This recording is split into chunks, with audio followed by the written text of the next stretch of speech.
भ्राता, मायासुर की इस मायावी नगरी में हम तीनों को ही भिन्न भिन्न दृश्य दिखाई पड़ रहे हैं। मुझे कीचड़ दिखाई दे रहा है, मूषक जी को खाई और तुम्हें खंडहर। और ये भिन्न दृश्य देखे नहीं जा रहे हैं भैया, अपितु दिखाए जा रहे हैं। हमें भ्रमित किया जा रहा है भैया। ये अवश्य उस दुष्ट मायासुर की माया का प्रभाव है। तब तो हमें शीघ्र यहाँ आगे बढ़कर इस स्थान में प्रवेश करना चाहिए गणेश। हाँ भैया, आइए। मुझे क्यों इन नुकीले पाषाण शिलाओं पर छलांग लगाने के लिए विवश कर रहे हैं प्रभु? मूषक जी, आप आ रहे हैं ना हमारे साथ? प्रभु, आप दोनों आगे बढ़िए। कदाचित वो असुर यहाँ से भागने का प्रयास करेगा, तो मैं यहाँ स्थित रहकर उसकी निगरानी करता रहूंगा प्रभु। उचित है, किंतु आप सचेत और सावधान रहिएगा मूषक जी। जी प्रभु, धन्यवाद।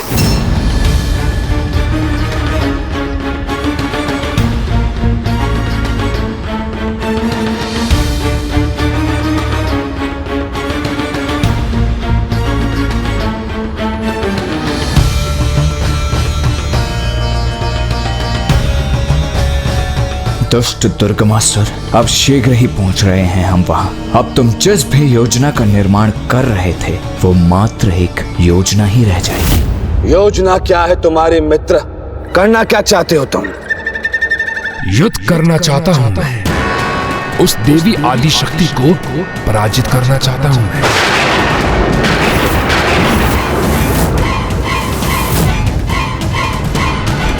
देवी आदि शक्ति।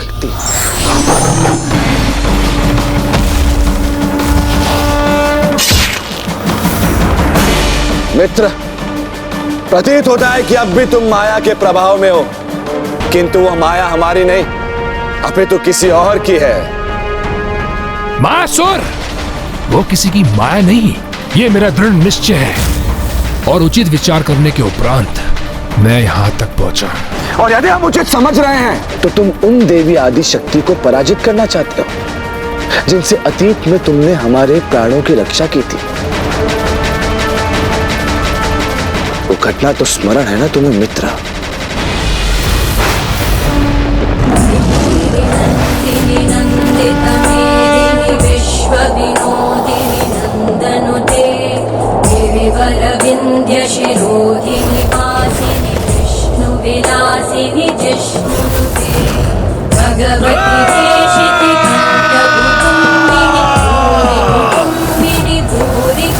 प्रतीत होता है सभी सैनिक असुर राज महिषासुर की सहायता के लिए आगे बढ़ रहे हैं। और ये देवी असुर राज का वध करने के लिए तत्पर है।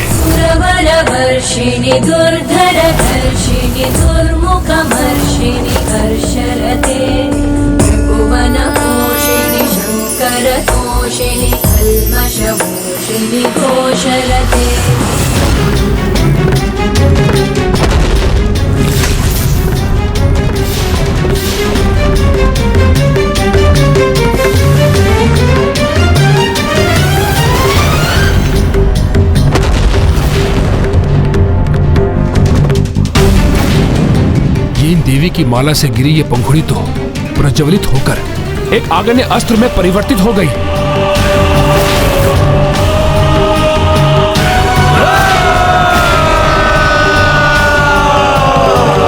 मायासुर,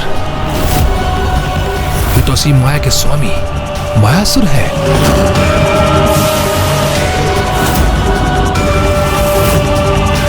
मुझे इनको चेतावनी देकर इनकी रक्षा करनी चाहिए। ऐसे महान शक्तिशाली असुर की मित्रता का कभी न कभी तो लाभ होगा मुझे।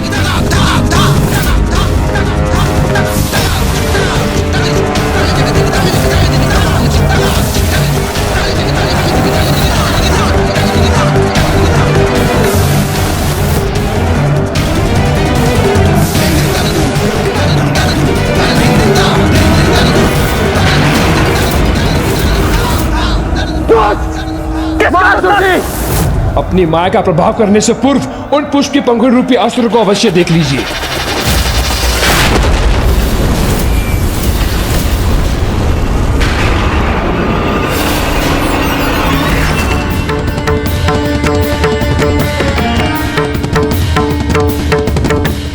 जब मैंने भी उसे देखा था तो मैं भी अचंभित रह गया था उस देवी की माला के पुष्प अस्त्र को देखकर, जिसने संपूर्ण असुर टुकड़ी का विनाश कर दिया।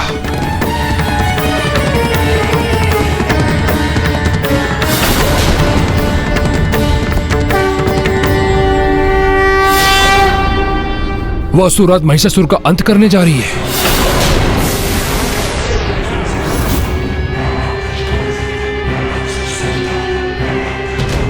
और तुमने हमें उनके उस पुष्प के मार्ग से हटाकर न मात्र हमारे प्राणों की रक्षा की है, अभी तो हमारे अंत से भी हमारी रक्षा की है। इसी कारण हम तुम्हारे आभारी हैं, ऋणी हैं।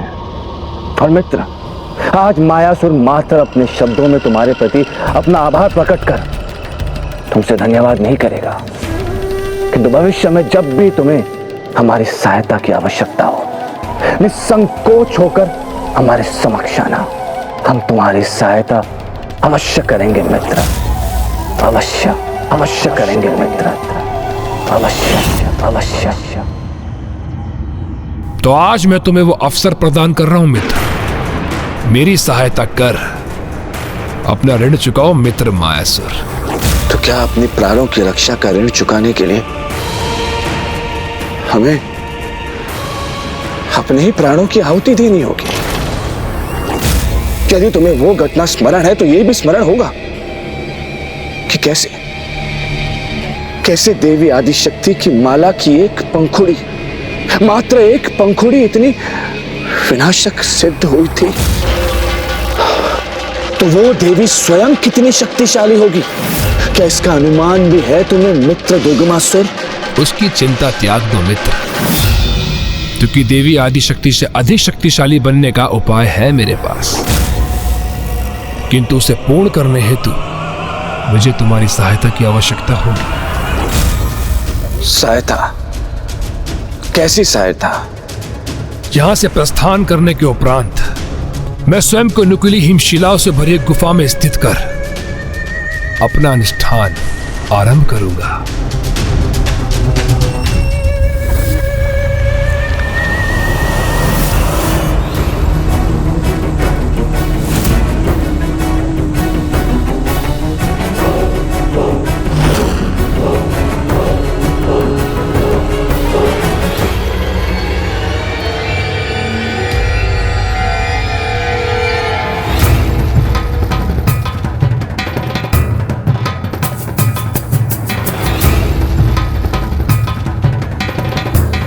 ओह, तो ये है मायासुर की माया। छलावे के मध्य छिपी ये सुंदर सी नगरी अब जाकर कहीं प्रकट हुई है। सत्य है, अद्भुत है मायासुर की माया भैया। क्या जो दृश्य मैं देख रहा हूं वही दृश्य तुम भी देख पा रहे हो गणेश? एक भव्य सुंदर स्थान, जैसे इस मायावी ने अपने ही स्वर्ग की रचना कर ली हो। हाँ भैया, स्वर्ग के समान वातावरण का अनुभव तो मैं भी कर रहा हूँ। दुर्लभ पुष्प और स्वतः गिरकर एकत्रित होने वाले फल और पुष्प है यहाँ।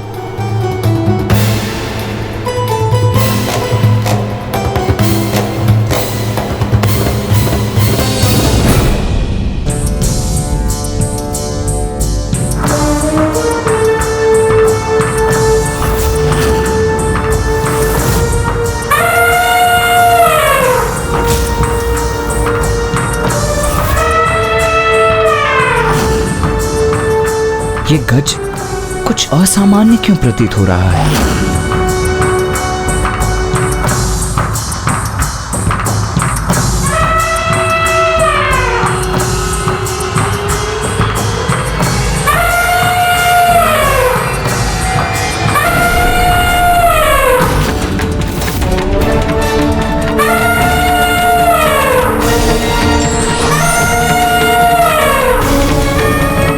नहीं भैया, यदि इसका स्वभाव एक विक्षिप्त पशु के समान है तो हमें भी उसके अनुरूप ही व्यवहार करना चाहिए। स्मरण रहे भैया, ये मायासुर की नगरी है, इसलिए आवश्यक नहीं कि जो दिख रहा है वही सत्य हो। इस समय मात्र ये आवश्यक है भैया कि हम किस प्रकार इसे भटकाकर भीतर प्रवेश करें।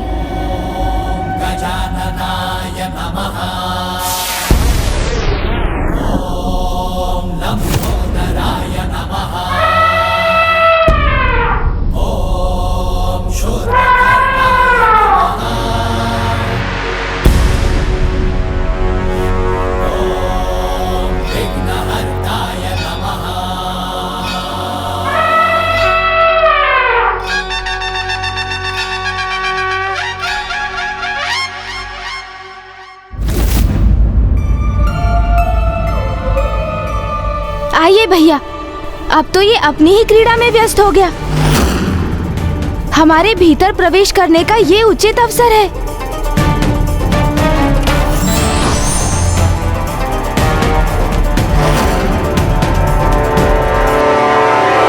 अवसर प्राप्त होते ही देवता, अन्यथा वह देवी आदि शक्ति अथवा उनके सहयोगी मुझ पर आक्रमण करने आएंगे और तब मुझे तुम्हारी सहायता की आवश्यकता होगी। तो तुम कहना क्या चाहते हो? हमें उन देवताओं का सामना करना होगा?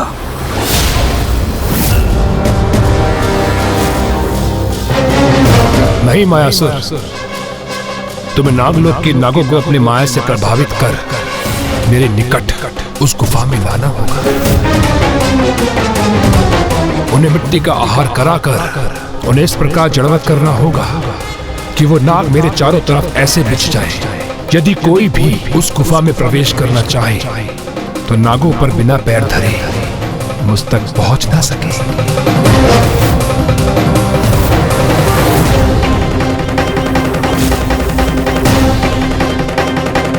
किंतु इस सब से तुम्हें क्या लाभ होगा मित्र दुर्गमासुर? लाभ होगा, बहुत लाभ होगा, क्योंकि वो जड़ नाग अपने स्थान पर स्थित रहकर मेरा वैद्य कवच बनेंगे और उन निर्दोष नागों को कुचल कर, अन्यथा उनको अन्य क्षति पहुंचाकर न वो देवता आगे बढ़ सकेंगे और न वो देवी आदि शक्ति। तब मैं उनसे सुरक्षित रहकर 94 करोड़ बार अनुष्ठान कर अपार शक्ति संपन्न हो जाऊंगा और युद्ध में विजय प्राप्त करूंगा।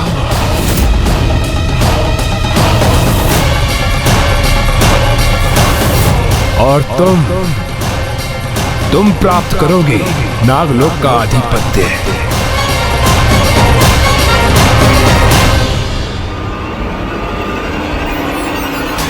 ये तो उत्तम योजना है, अति उत्तम योजना।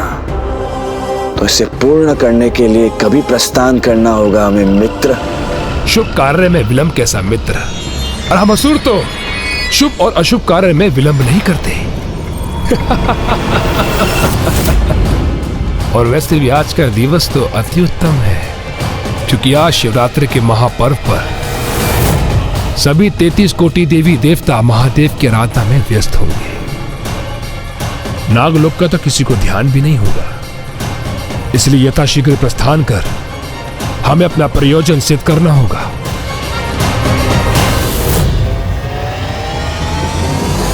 दुर्गमासुर! दुर्गमासुर!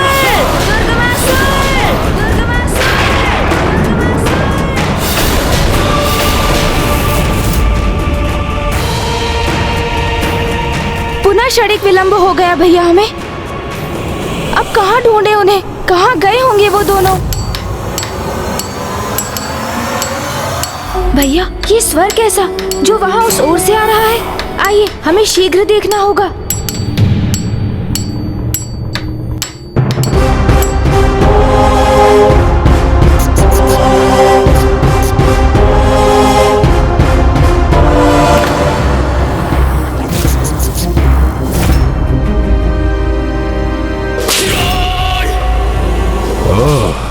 तो उस गजमुख बालक ने अपना मूषक भेजा है मेरे पीछे, जो मुझे सूंघता हुआ यहां तक आ पहुंचा है। किंतु उसे ज्ञात करने का अवसर ही नहीं दूंगा मैं कि मैं कहां हूं।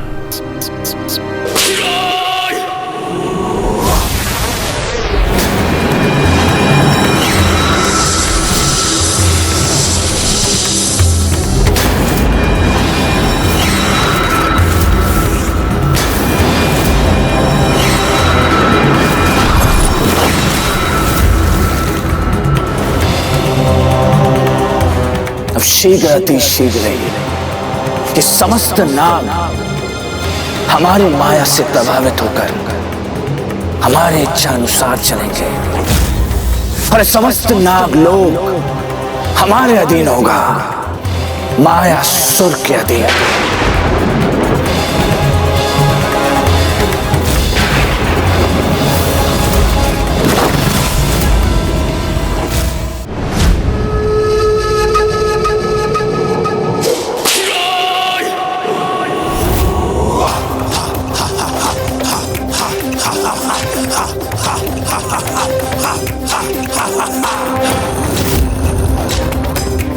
अब इसी गुफा में संपन्न होगी मेरी पूजा।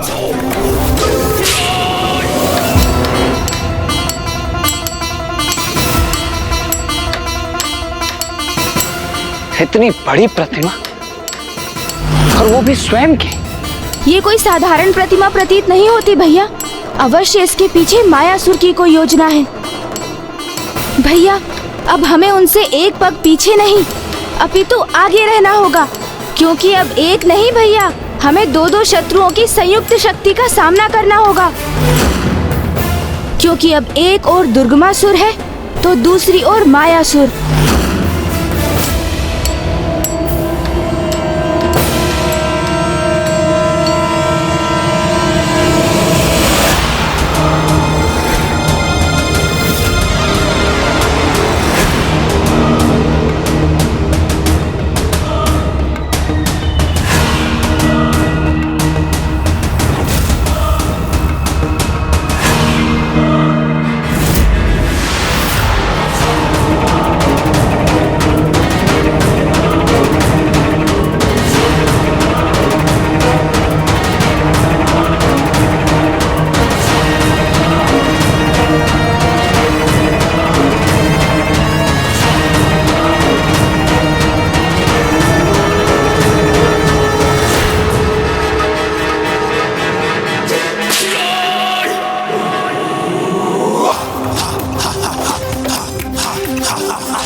चौरानवे करोड़ बार अनुष्ठान कर अपार शक्ति संपन्न हो जाऊंगा और युद्ध में विजय प्राप्त करूंगा। इस बार मैं एक पग नहीं अपितु दो पग आगे रहूंगा उनसे। इस बार कोई भी मूषक सोमकर ये ज्ञात नहीं कर सकेगा कि मैं कहाँ स्थित हूँ।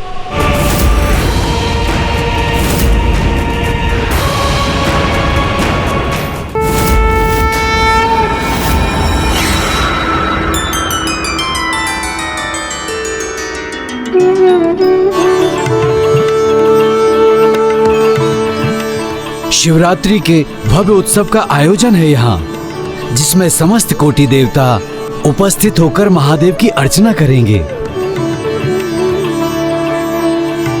नागलोक के राजा शेषनाग जी और महारानी नागलक्ष्मी जी महादेव की विशेष पूजा का आरंभ कर रहे हैं।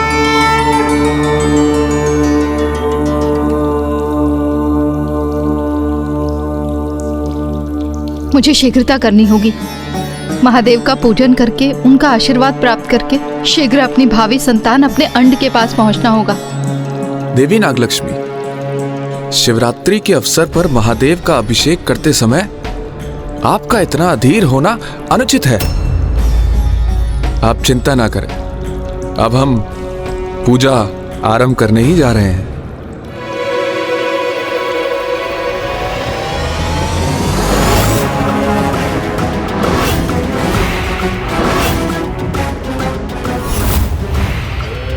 नागो, हमारे आगमन के लिए तैयार हो जाओ, क्योंकि अब शीघ्र अति शीघ्र ही मायासुर की माया आरंभ होगी नागलोक में।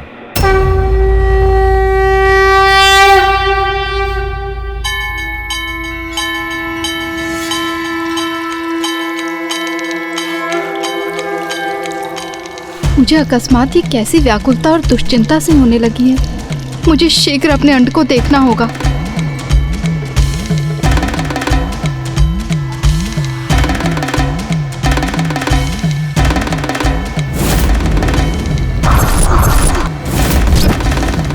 चंद्र भी पूर्ण हो गया बन के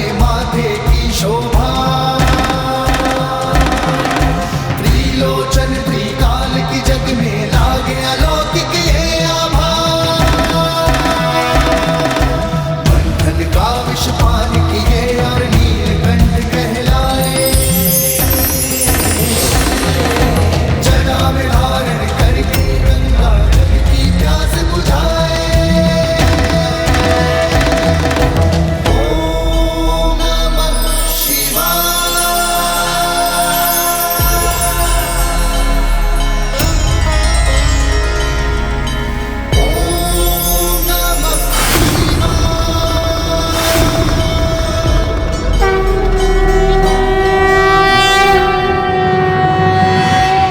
पशूनां पतिं पापनाशं परेशं गजेन्द्रस्य कृत्तिं वसानं वरेण्यं जटाजूटमध्ये स्फुरत्ताङ्गवारिं महादेवमेकं स्मरामि स्मरामि।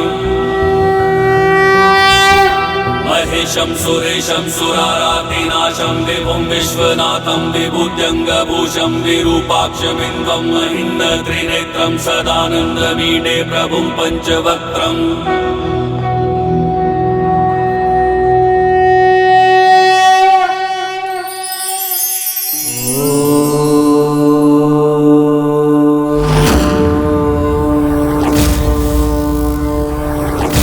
महादेव का पूजन संपन्न हुआ। अब मैं शीघ्र अपने अंड के निकट लौटती हूँ।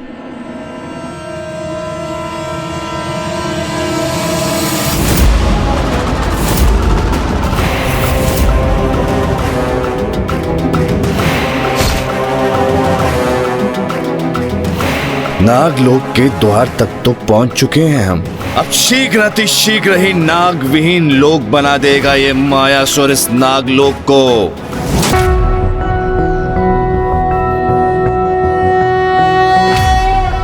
शिवो महेश्वरः शंभुः पिनाकी शशिशेखरः, वामदेवो विरूपाक्षः कपर्दिनीललोहितः, शङ्करशूलपाणिश्च खट्वाङ्गी विष्णुवल्लभः, शिपिविष्टो अम्बिकानाथः श्रीकण्ठो भक्तवत्सलः।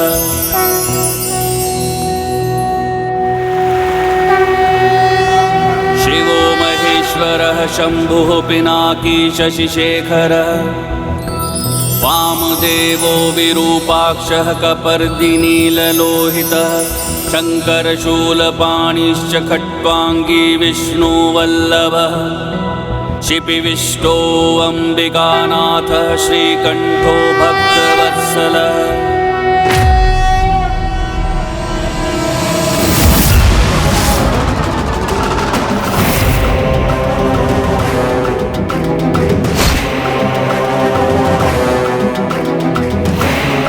नागलोक के द्वार तक तो पहुंच चुके हैं हम। अब शीघ्र अतिशीघ्र ही नाग विहीन लोक बना देगा ये मायासुर इस नागलोक को।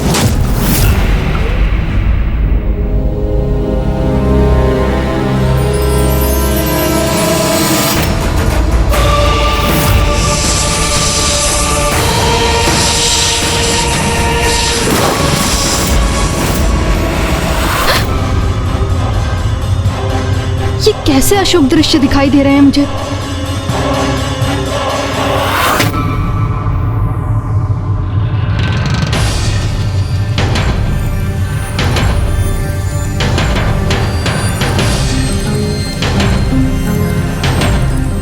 क्या हुआ देवी, आप इतनी चिंतित क्यों लग रही हैं? कुछ बड़ा अनिष्ट होने वाला है स्वामी। भयंकर दृश्य प्रस्तुत होकर जैसे किसी अनिष्ट की पूर्व सूचना दे रहे हैं मुझे। कुछ नहीं होगा। हमारे साथ कोई अनिष्ट भला क्यों करेगा?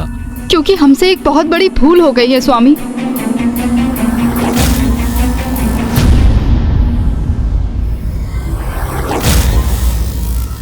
क्योंकि पूजा शीघ्र संपन्न होने की अधीरता में शिवरात्रि के पूजन से पूर्व हल्दी गणेश की पूजा नहीं की हमने। किंतु इस बात का स्मरण तो हो गया है आपको, तो अब हम इस स्थिति को सुधार भी तो सकते हैं। हम प्रथम पूज्य गणेश जी से क्षमा याचना कर लेंगे, फिर भला हमारे साथ कोई अनिष्ट क्यों होगा।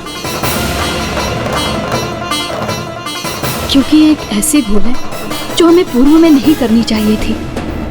मैं इस अंड को सूखे घास तिनकों के मध्य रख देती हूँ, जिससे कि ये शीघ्र परिपक्व हो जाए।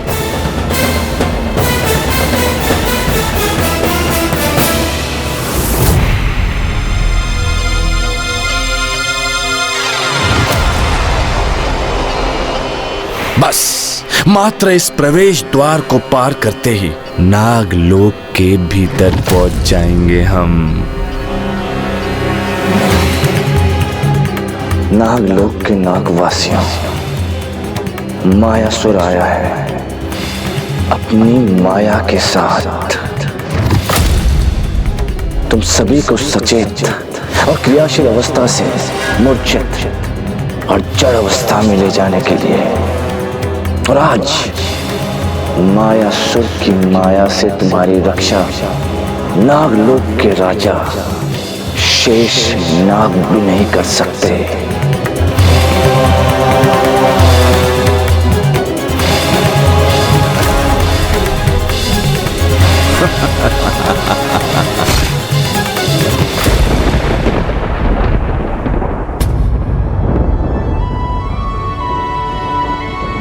शेष नाग की संतान है ये, और आप शेष नाग की पत्नी। इसलिए आपको अपनी सुरक्षा की तनिक भी चिंता नहीं करनी चाहिए, क्योंकि मेरे रहते न तो आप पर कोई संकट छा सकता है और न हमारी संतान पर। इसलिए इस प्रकार अकारण स्वयं को विचलित मत होने दीजिए देवी नागलक्ष्मी।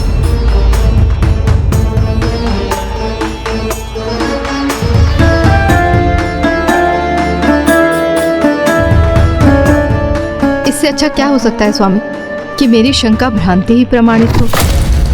किंतु मुझे वचन दीजिए स्वामी, यदि कोई संकट प्रस्तुत हुआ भी तो आप मुझसे पूर्व हमारी संतान की रक्षा करेंगे, भले ही स्वयं मैं आपके विरुद्ध ही क्यों ना आ जाऊं।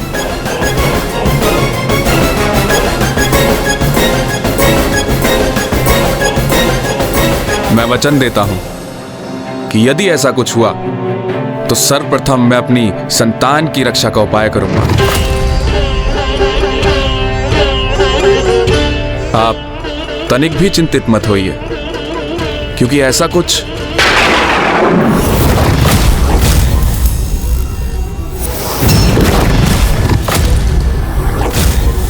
ये क्या, यहाँ किसी के अनुचित आगमन का आभास क्यों हुआ मुझे?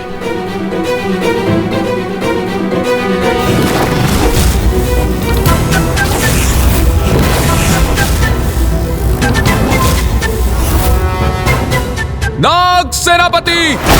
क्या हुआ स्वामी, आप इतने चिंतित क्यों हो गए?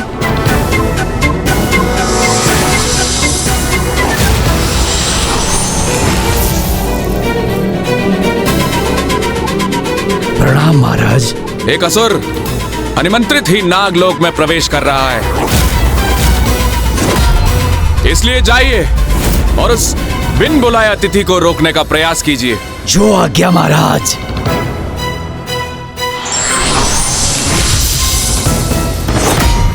तो क्या उस असुर का आगमन उस अनिष्ट का संकेत है जिसका मुझे आभास हो रहा था?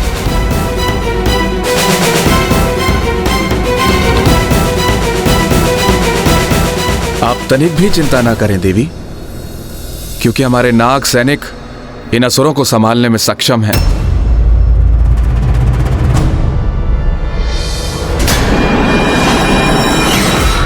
नागलोक के वासियों, अब मायासुर की माया से वशीभूत होने के लिए तत्पर हो जाओ तुम सब।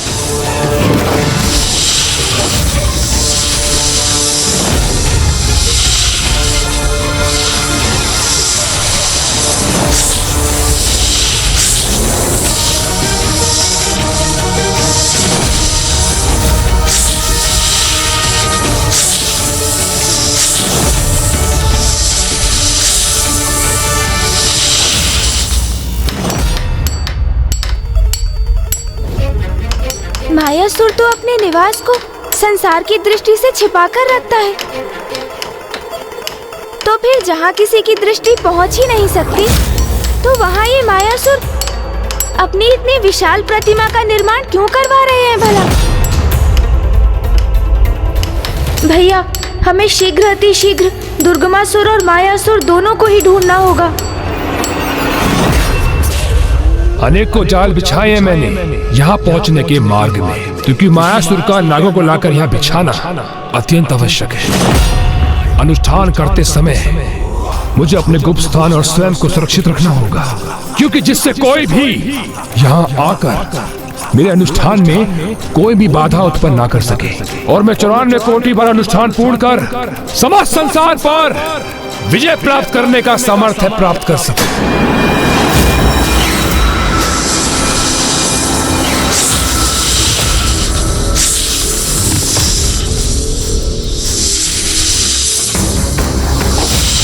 अभी तुम हम पर आक्रमण करने को प्रेरित हो ना, किंतु कुछ ही समय में, मात्र कुछ ही समय में तुम हमारे प्रत्येक आदेश का पालन करोगे नागो। मायासुर तो अब पहुंचा है यहाँ, उसकी माया का प्रभाव तो अब आरंभ होगा।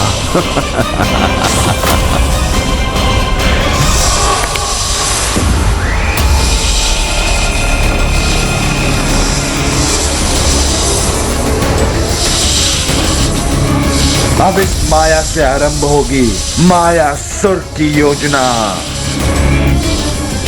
नागलोक में मायासुर का स्वागत करता है। ये क्या? कुछ नाग अब तक हमारी माया से प्रभावित नहीं हुए, हमारे माया चक्र से दूर हैं। किंतु कोई बात नहीं, मायासुर जहां प्रकट होता है उस स्थान की धूल भी उसकी माया से प्रभावित हो जाती है, उसके वशीभूत हो जाती है। अब तो मात्र आरंभ है, ये भी हो जाएंगे।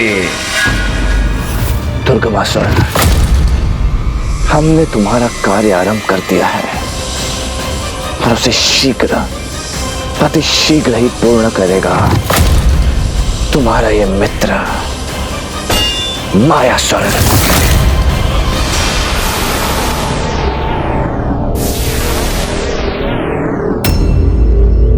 मुझे तो यहाँ दूर दूर तक दुर्गमासुर का कोई चिन्ह दिखाई नहीं दे रहा है मूषक जी।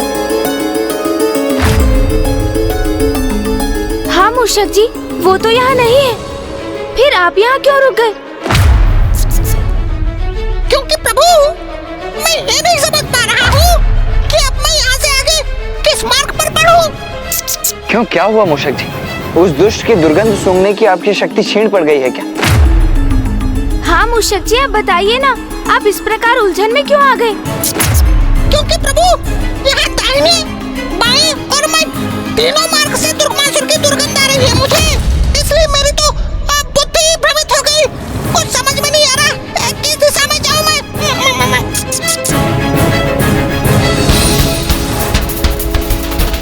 प्रतीत होता है वो दुष्ट दुर्गमासुर हमें उलझाने के लिए अपनी चाल चल गया।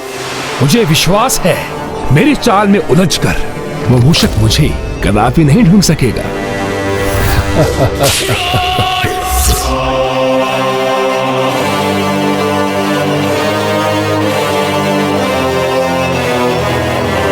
अदृश्य रहने वाले असुरों, लुकाक्ष, गुप्ताक्ष, स्वयं को प्रकट करो मेरे समक्ष। प्रणाम महाराज। असुरराज, आपने हमारा स्मरण किया?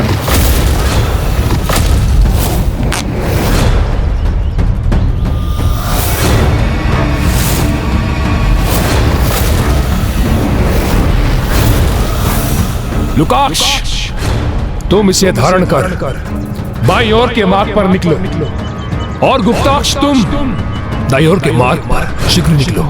जो आज्ञा महाराज।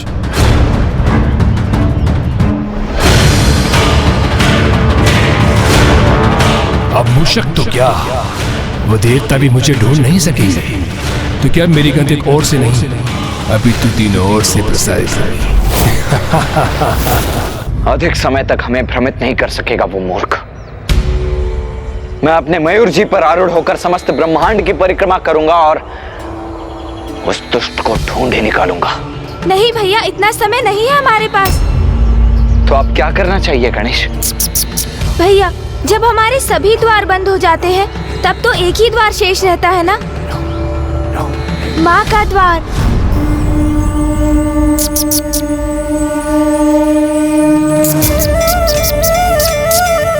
माँ, हमारी सहायता कीजिए माँ। हमें उचित मार्ग दिखाइए माँ।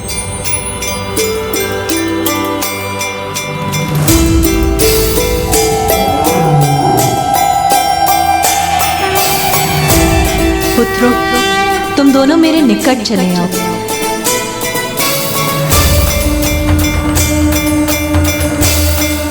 माँ हमें निकट बुला रही हैं गणेश। पापी कैसे भी पाप करने की योजना बना रहे हो भैया, उन पर अंकुश लगाने में माँ ही हमारी सहायता कर सकती है। जय माता। आपके सुझाए गए 94 कोटि अनुष्ठान को मैं आरंभ कर रहा हूँ कि इस विश्वास पर कि आज आप मुझे कदापि निराश नहीं करेंगी। अनुष्ठान पूर्ण होते ही आप मुझे इतनी शक्ति प्रदान करेंगी, इसलिए उस देवी आदि शक्ति को पराजित करने के लिए मैं समर्थ है प्राप्त कर लूं।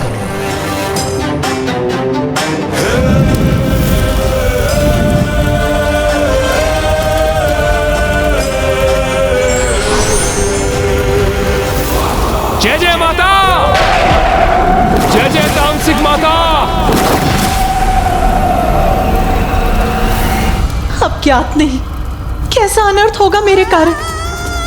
एक ओर तो दुर्गमासुर ने अपना अनुष्ठान आरंभ कर दिया और दूसरी ओर मायासुर ने अपनी कुटिल योजना। अब कौन रोकेगा इन्हें?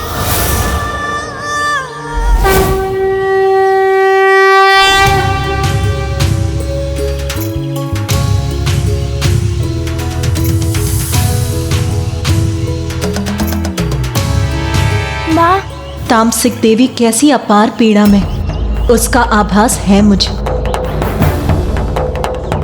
इसीलिए हमारे पास अधिक समय नहीं है पुत्रों। दुर्गमासुर अपना अनुष्ठान आरंभ कर चुका है। वो जैसे ही अपनी एक भुजा को काट कर उसकी आहुति देता है, उसे फिर से उसकी भुजा प्राप्त हो जाती है और वो पुनः उस भुजा की आहुति चढ़ा देता है पुत्र। और मायासुर नागलोक में नागों को अपने प्रभाव में लेने का प्रयास कर रहा है।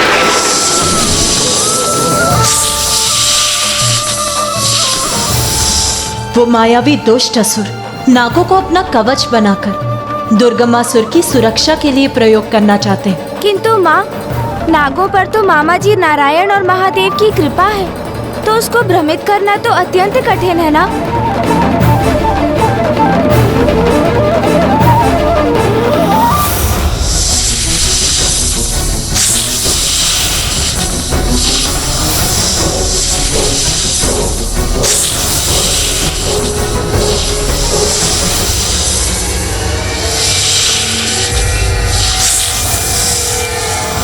ज्ञात था हमें कि इतनी शीघ्रता से हमारे वश में नहीं आओगे तुम, किंतु हम भी पूर्ण तैयारी के साथ आए हैं। एक बार तुम्हारे मन में अपने लिए स्थान तो बना लें, तब हमारी माया तुम्हारी बुद्धि को अपने प्रभाव में ले लेगी।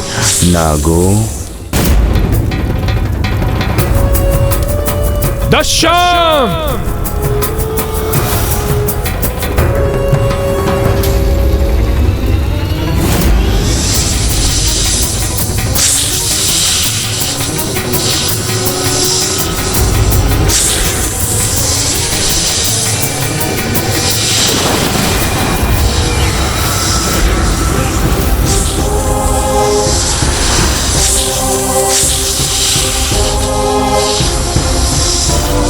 कैसा अनुचित व्यवहार है ये? हम पूछ रहे हैं कि कैसा अनुचित व्यवहार है ये? अरे हम आपके परम मित्र हैं, परम हितैषी है, शुभ चिंतक है मायासुर। हमें भली बात ही ज्ञात था कि हम यहाँ आपके लोक में आएंगे तो हमारे प्राणों को संकट होगा, किंतु हमने उसकी चिंता न कर मात्र आपके भलाई के बारे में विचार किया। और आप है, क्या आप है कि शत्रु भाव से हमारा स्वागत कर रहे हैं? हमें ही क्षति पहुंचाना चाहते हैं। हम पूछते हैं क्यों? विचित्र, अत्यंत विचित्र व्यवहार है आप समस्त नागों का। अरे जिसे अपना शत्रु समझना चाहिए उसे अपना मित्र समझते हैं, और जिसे मित्र समझना चाहिए उसे शत्रु। हम उन छलिए देवताओं की बात करते हैं जो सदैव आपके साथ छल करते आए हैं। स्मरण है समुद्र मंथन के समय जब देवता समस्त अमृत लेकर चले गए और आपके हिस्से आया मात्र हलाल विष।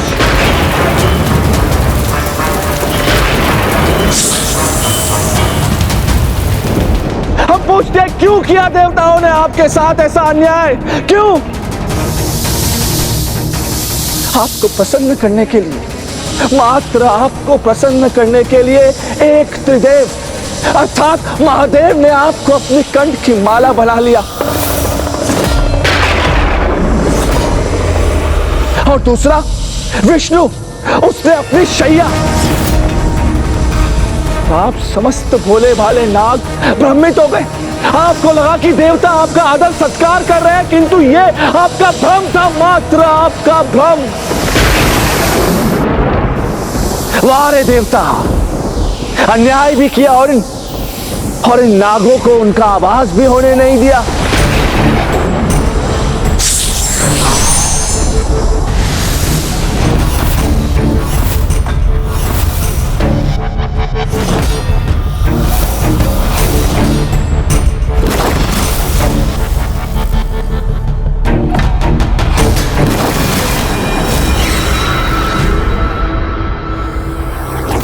तुम सर्वथा उचित कह रहे हो गणेश। नागों को तो प्रभु महादेव और श्री हरि नारायण दोनों का आशीष प्राप्त था, किंतु उनके मन में एक ऐसा घाव भी जिसको समय भी नहीं भर सकता, और जिसका लाभ उठाने का प्रयास वो मायासुर अवश्य करेगा, क्योंकि अतीत के घावों को हराकर किसी को अपने वश में करना ही तो असुरी प्रवृत्ति। आप किस घाव का उल्लेख कर रही हैं माँ? वही घटना जिसके कारण नागों की जिह्वा दो भागों में विभक्त हो गई। स्मरण है आप सभी को कि किस छलावे के कारण आपकी जिह्वा इस प्रकार दो भाग में विभक्त हुई थी। या उस घटना को भी भूल चुके हैं आप सभी? या उस घटना को भी भूल चुके हैं आप सभी? हम बताते हैं आप सब निर्दोष नागों के साथ क्या हुआ था, और हम निश्चित रूप से कह सकते हैं उस सत्य के बारे में ज्ञात होते ही आपको उस महाछल के बारे में ज्ञात हो जाएगा जो देवताओं ने आप सबके साथ किए थे। अब समय आ गया है उसका प्रति उत्तर देने का, वो अधिकार मिलने का जो हम आप सबको दिलवाएंगे। नागलोक के वासियों, स्मरण है आप सभी को कि किस छलावे के कारण आपकी जिह्वा इस प्रकार दो भाग में विभक्त हुई थी। या उस घटना को भी भूल चुके हैं आप सभी? या उस घटना को भी भूल चुके हैं आप सभी? या उस घटना को भी भूल चुके हैं आप सभी? स्वामी, कौन है ये दुष्ट अधम असुर?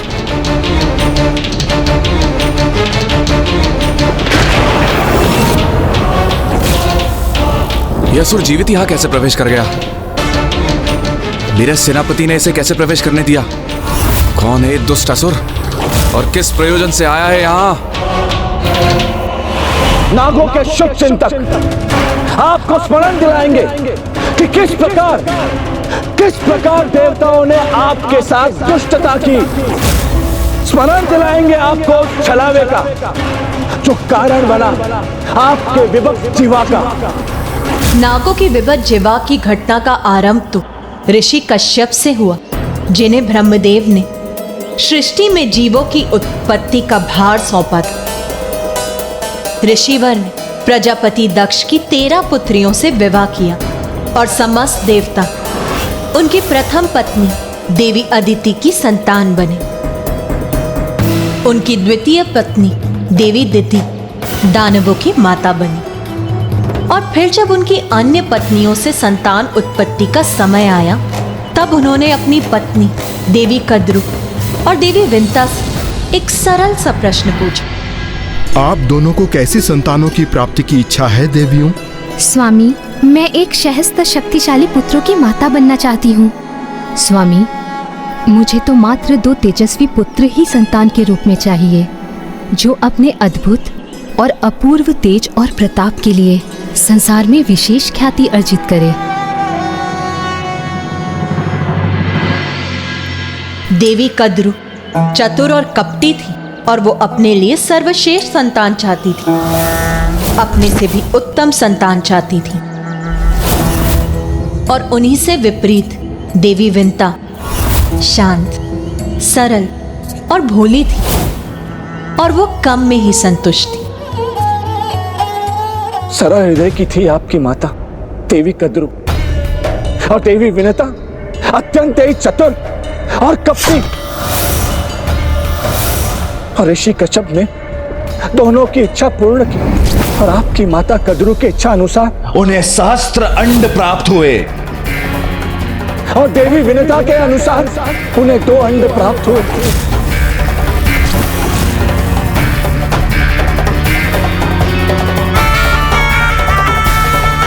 देवी कद्रू के शास्त्र अंड यथाशीघ्र ही संतान उत्पन्न करने लगे, और इसी प्रकार जन्म हुआ शक्तिशाली नागों का।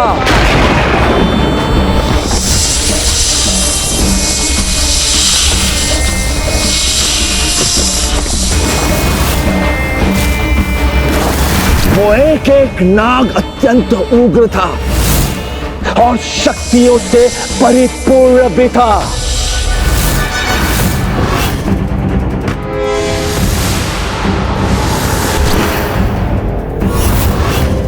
प्रतीत होता है मेरी पत्नी देवी नागलक्ष्मी पर भी इन मायावी तरंगों का प्रभाव हो रहा है। मुझे किसी प्रकार इसके प्रभाव को रोकना होगा। किंतु देवी विनता कहाँ शांत बैठने वाली थी। उन्होंने समस्त नागों से अत्यंत ही शक्तिशाली और बलशाली संतानों की कामना की थी, किंतु दुर्भाग्यवश नागों के जन्मों के उपरांत भी उनके अंड में कोई भी गति उत्पन्न नहीं हुई।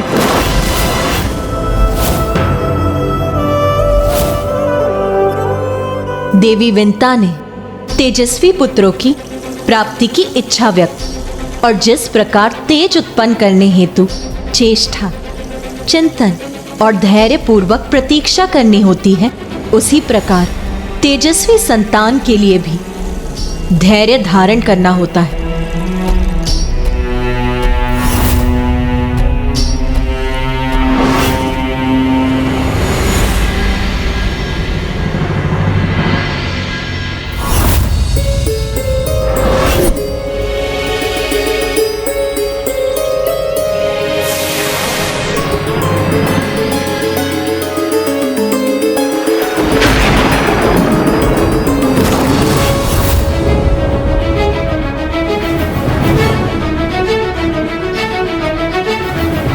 जब प्रतीक्षा करते करते बहुत समय बीत गया तो माँ का मन नहीं माना और वो चिंतित हो उठी। और फिर एक समय ऐसा भी आया जब उनके धैर्य का बांध टूट गया,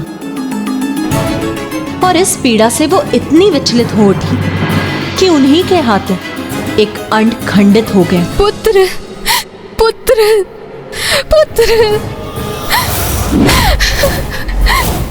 पुत्र, पुत्र।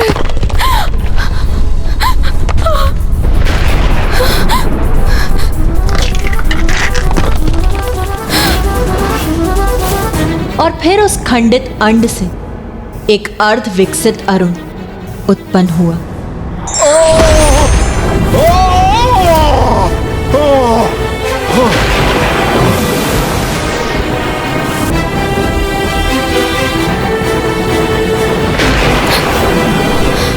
समय से पूर्व खंडित होने के कारण उससे उत्पन्न होने वाले देवी विंता के पुत्र अरुण के पंख अर्ध विकसित ही रह गए।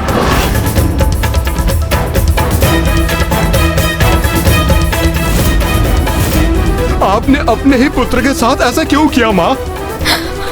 अब मुझे जीवन पर्यंत ये कष्ट भोगना होगा। अर्धविकसित पंख लेकर संपूर्ण जीवन व्यतीत करना होगा। मुझे क्षमा कर दो पुत्र, मैं गहन चिंता में डूब गई थी। मुझे और देवी कद्रू को एक साथ आशीर्वाद मिला था, किंतु उनके तो सहस्त्र अंड उनके पुत्रों को बहुत समय पूर्व ही जन्म दे चुके थे, किंतु मेरे अंड अभी भी उसी अवस्था में थे। इसीलिए धीरज खोकर मैं ये भूल कर बैठी। मुझे लगा कि उस अंड के आवरण के कठोर हो जाने के कारण तुम उससे बाहर निकलने में असमर्थ हो रहे हो। आपको अपना संयम खोने की अपनी इस भूल का दंड भुगतना होगा। आपको माता कद्रू की दास बनकर रहना होगा। वही माता कद्रू जिनके अंड से अपने अंड की तुलना कर आप अपना धीरज खो बैठी पुत्र, और मेरे साथ ये अन्याय कर बैठी। पुत्र, अपनी माँ को ऐसा दंड मत दो। मुझे क्षमा कर दो पुत्र, मुझे क्षमा कर दो।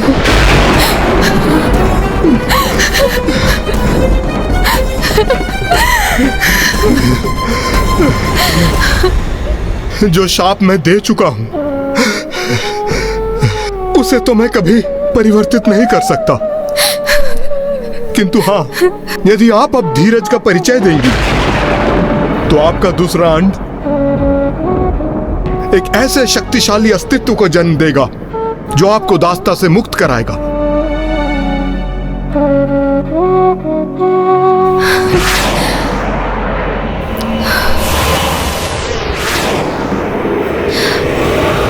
देवी विंता से जो भूल हुई वो एक सरल हृदय माता की भूल थी, किंतु फिर भी उन्हें अपनी संतान से श्रापग्रस्त होने का दुर्भाग्य सहना पड़ा। फिर क्या हुआ माँ? तब अरुण आकाश में ऊंचे उड़ते चले गए और उन्होंने सूर्यदेव के सारथी का कार्यभार संभाला। अपने स्वयं के ही पुत्र ने जिसे दंडित किया, हम आपसे कह रहे हैं तनिक विचार कीजिए। वो स्त्री, वो देवी विनता कितनी कठोर और कितनी कपटी हो सकती है, जिसके हृदय में कुटिलता निवास करती है। सद्विचार उसे छू तक नहीं सकते और सदैव देवी कद्रू को नीचा दिखाने का प्रयास करती, उनसे ईर्ष्या करती है। ऐसी थी देवी विनता।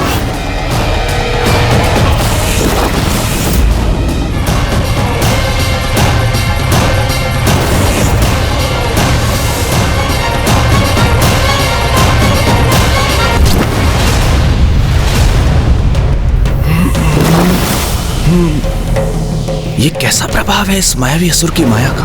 मैं भी उससे प्रभावित होता जा रहा हूं। उससे अपनी रक्षा कैसे करूं मैं?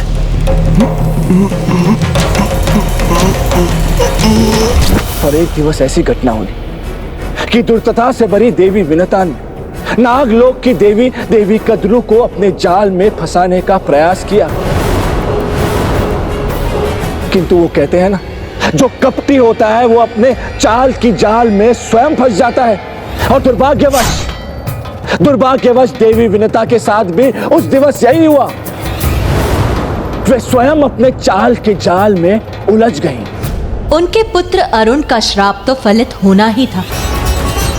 इसीलिए एक दिवस ऐसी घटना घटित हुई जिसके कारण सदा के लिए देवी विनता को देवी कद्रू की दासी बनने के लिए विवश होना पड़ा। और उस दिवस समुद्र मंथन से उत्पन्न दिव्य अश्व उच्चेश्वरा उनके आश्रम के ऊपर से निकले और उनकी गति इतनी अधिक थी कि देवी कद्रू को यह प्रतीत हुआ कि उनकी पूंछ काली है।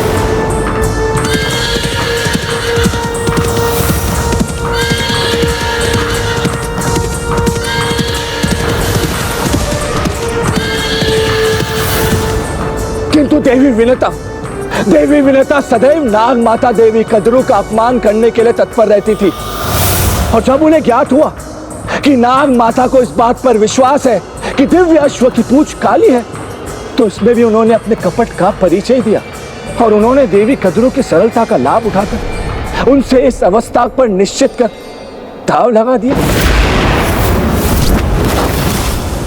देवी कद्रू का दुराग्रह था कि उच्चे शवा की पूंछ काली थी, किंतु देवी विंता ने बड़ी सरलता और विनम्रता से ये सत्य उन्हें बताने का प्रयास किया कि उनका कथन अनुचित है, किंतु दंभ और अहंकार से प्रभावित देवी कद्रू को स्वयं पर अत्यधिक विश्वास था, तो उन्होंने देवी विंता को चुनौती दे दी और इसी को लेकर उनसे दाव भी लगा लिया। उचित है फिर, जब वो दिव्य अश्व उच्चेश्वा कल इस मार्ग से लौटेंगे तो हमें अपनी बात का परिणाम प्राप्त हो जाएगा।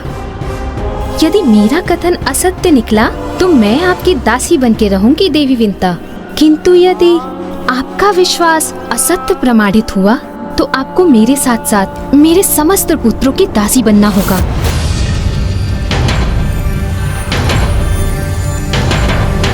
अरे क्या हुआ, इतना ही विश्वास है अपने ऊपर? उचित है फिर, आप मुझे इतना बाध्य कर रही हैं तो मैं ये अवस्था स्वीकार करती हूँ। वो दोनों ये भूल गए थे कि इतनी महत्वहीन बातों पर दाव लगाना संकट को आमंत्रण देने के समान है। देवी विंता को अपनी दृष्टि पर पूर्ण विश्वास था, इसीलिए वो देवी कद्रू के साथ किसी भी अवस्था को निश्चित कर दाव नहीं लगाना चाहती थी, किंतु देवी कद्रू अपने अहंकार के कारण अपनी भूल स्वीकार नहीं करना चाहती थी, और जब देवी विंता सत्य कथन पर स्थित रही तो उन्हें उसका बहुत बड़ा मूल्य भी चुकाना पड़ा, क्योंकि जब देवी कद्रू ने इस बात की चर्चा अपने पुत्रों से की, नाग माता देवी कद्रू के संतानों ने जब इस घटना का श्रवण किया तो उन्हें ज्ञात हुआ कि किस प्रकार देवी विनता ने उनकी माता देवी कद्रू के साथ छल किया है, और उन्हें एक ऐसे अनुचित अवस्था पर दाव रखने के लिए विवश कर लिया जिसका परिणाम अनंत काल के लिए उनके अपमान का कारण बन सकता था। तो वो देवी विनता के कपट का विचार कर चकित ही रह गए।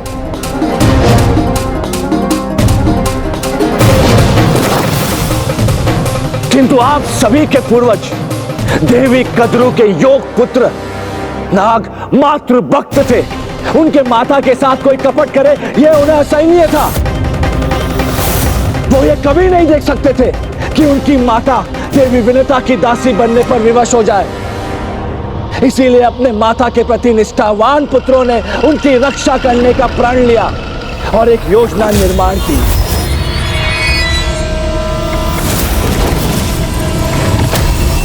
तो उन कपटी नागों ने सरलता की प्रतिमा देवी विंता को छलने में, अपनी माता को इस दाव में विजय बनाने में तनिक भी संकोच नहीं किया। शीघ्र ही सब नागों को अपनी माया के वशीभूत कर लेगा ये मायासुर, ताकि दुर्गमासुर हमारा परम मित्र अपना अनुष्ठान सरलता से संपन्न कर वो देवी आदि शक्ति को पराजित कर सके। तो दूसरे दिवस जब दिव्य उच्चे शर्वा उस मार्ग से लौट रहे थे, देवी कद्रू के पुत्रों ने अर्थात नागों ने स्वयं को उस दिव्य अश्रु उच्चे शर्वा की पूंछ में लपेट लिया, जिससे कि जो भी उनकी पूंछ को देखे वो काली ही प्रतीत हो।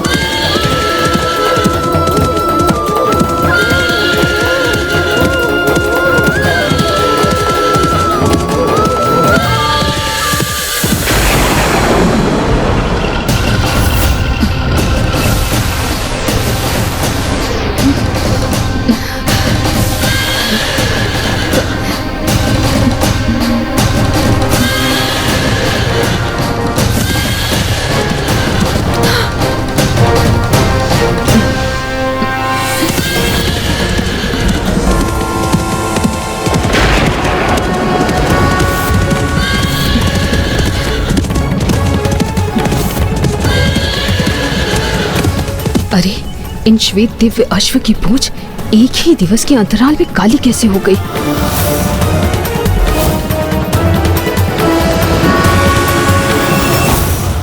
ये रहस्य मुझे ज्ञात अवश्य है, मेरे पुत्रों ने ही इसे संभव किया है, किंतु ये गुप्त रहस्य मैं तुम पर कभी उजागर नहीं होने दूंगी।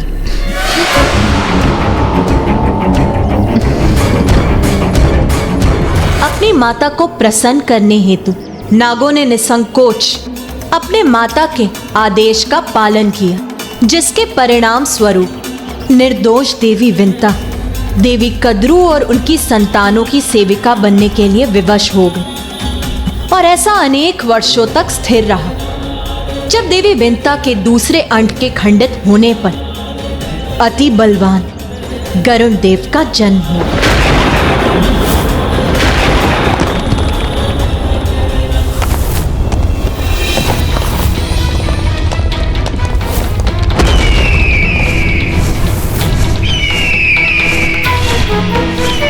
जन्म पाते ही स्वाभाविक रूप से गरुण देव अपनी माता को ढूंढने के लिए गए, किंतु उन्होंने जो देखा उसके कष्ट से वो स्तब्ध रह गए। मुझे ऐसा पता था भोजन नहीं, मैंने पकड़ा था। अरे इन दोनों से पूरा मेरा भोजन दो, शीघ्र करो, बहुत भूख लगी है, हमें शीघ्र भोजन दो। नहीं नहीं, शीघ्र भोजन दो, मैंने पकड़ा था पहले, मुझे भूख लगी है, भूख लगी है। माँ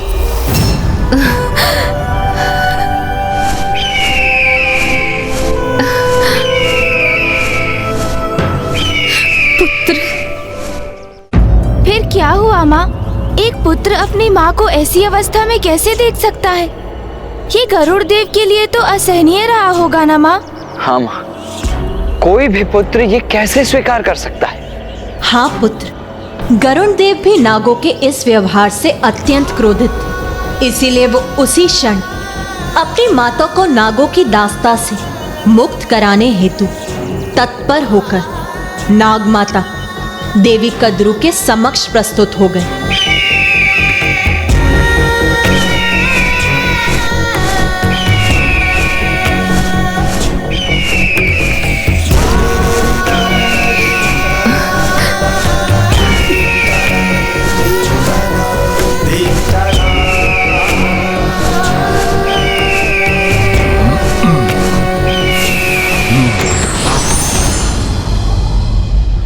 प्रणाम नाग माता, मैं विंता पुत्र गरुड़ हूँ।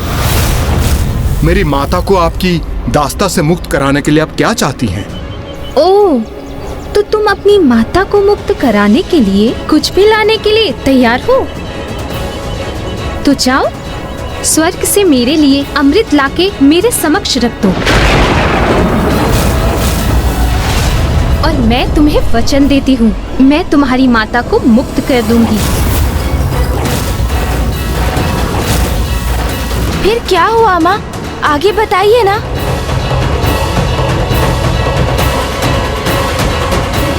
नाग माता का संतोष तो स्वाभाविक था, क्योंकि अमृत मंथन के समय आप नागों के साथ घोर अन्याय जो हुआ था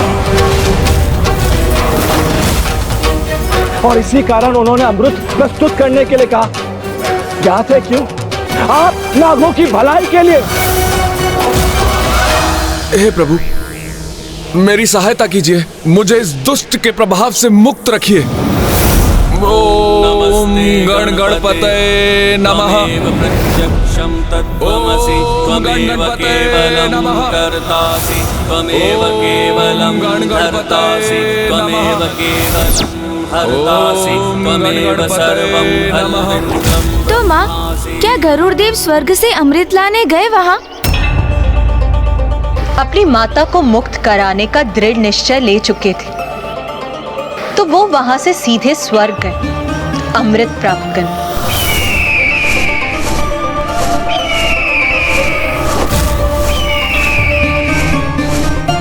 तो उन्हें सभी देवताओं ने रोकने का प्रयास किया और सर्वप्रथम अग्निदेव आगे बढ़े और अग्नि अस्त्रों की वर्षा की उन पर। फिर वरुण देव ने जलास्त्रों का प्रयोग किया।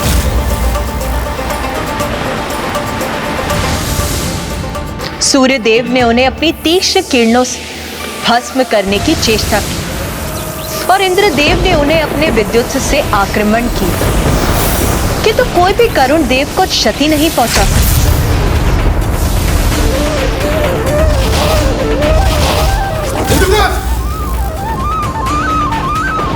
देवगण, मैं यहाँ आपसे युद्ध करने नहीं आया, मैं तो अमृत प्राप्त करने आया हूँ, और स्वयं अपने लिए नहीं, अपितु अपनी माता को दास्ता से मुक्त कराने के लिए।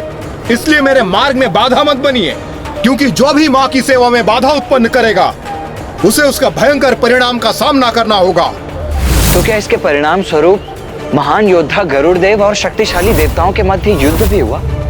पुत्र, ये तो एक अतीत की बीती हुई कथा है, किंतु मुझे चिंता इस बात की है कि दुष्ट दुर्गमासुर और मायासुर के कारण अब एक विकराल संकट उत्पन्न होने की अपनी चरम सीमा तक पहुंच चुका है। जब कोई संतान सच्ची निष्ठा भाव से अपनी माँ की सेवा के लिए तत्पर होता है तो वो अपने समक्ष आए कठिन से कठिन संकटों का भी सामना सरलता से कर लेता है।